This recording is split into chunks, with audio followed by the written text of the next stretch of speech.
Olá, meu nome é Flávia. Hoje nós vamos falar sobre o modo de produção asiático. A Antiguidade Oriental abrange 9 civilizações: Egito, Mesopotâmia com os sumérios, acádios, amoritas, assírios e caldeus, na Palestina, fenícios e hebreus e os persas no Irã. Para falar de todas essas civilizações, nós vamos falar do modo de produção asiático, que é um período que aborda as características principais dessas civilizações, as características próximas, parecidas. Então vamos lá, a principal característica do modo de produção asiático é que as sociedades eram hidráulicas, elas necessitavam de recursos hídricos para sobreviver, portanto fixavam-se próximos aos rios, principalmente na região da Mesopotâmia, o rio Tigre, Eufrates, rio Nilo, também na região do Crescente Fértil, o rio Jordão. Além de ser sociedades hidráulicas, elas eram também sociedades estamental, não havia mobilidade. Quando a pessoa nascia num estamento, não importava o que ela fazia, ela jamais iria para um estamento superior ou inferior. É uma posição social que era determinada por nascimento, por uma hereditariedade. Além dos estamentos, nós temos também a principal economia. A economia era agrícola, ou seja, a agricultura era o principal meio de subsistência.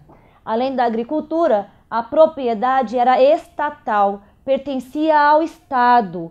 Portanto, a população trabalhava para o Estado num sistema de servidão coletiva. Eles serviam, trabalhavam no Estado e pagavam uma espécie de aluguel pela terra, a chamada corvéia real. Esse aluguel pago para o Estado pelo uso da terra. A corvéia real, então, ela não determina, ou seja, a servidão coletiva, ela não determina uma escravidão.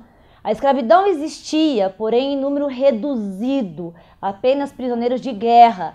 A maior parte da população era servil, servia ao Estado.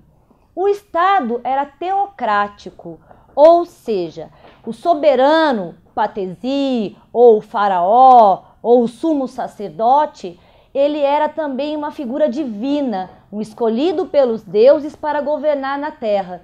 Então, esse Estado, além de ter um governante, uma figura política, ele também era visto como uma divindade. Por ser um Estado teocrático, ele também não dividia o poder. O poder não era dividido, estava sempre nas mãos do único governante, do sacerdote supremo. Portanto, o Estado era despótico, não tinha divisão de poder. E para fazer com que esse Estado funcionasse, com que as coisas ficassem organizadas, ele precisava de leis escritas, leis muito bem especificadas. Portanto, o Estado também era burocrático. Então, ele era teocrático, despótico e burocrático.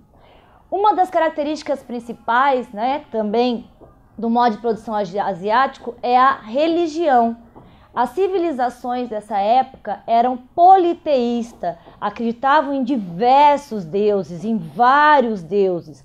E a maioria desses deuses tinham formas antroposomórficas, ou seja, eles tinham aparência humana e animal juntas, fundidas. Então, o que acontece é que um deus ele poderia ter formas humanas e animais, ou seja, antroposomórfica. Obrigada pela sua atenção, por hoje é só, até a próxima.